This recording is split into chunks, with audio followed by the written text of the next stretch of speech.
Andiamo a presentare gli atleti della gara 200 metri rana, serie numero 1, in corsia numero 2 per il circolo nuoto WISP Simone Beccaria, in corsia 3 per lo Sporting Club Noale Alberto Pesce, in corsia numero 4 ha partecipato ai mondiali di nuoto Budapest 2017 con la gara dei 200 metri misti per South African Team Iron Swaney. Corsia numero 5 è un atleta plurimedagliato in ambito di campionati nazionali francesi per Cercle de Nageur de Marseille, Jean Dencas.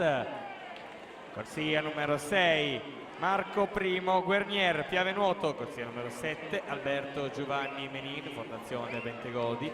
Corsia numero 8 Cale McKenzie, South African Team.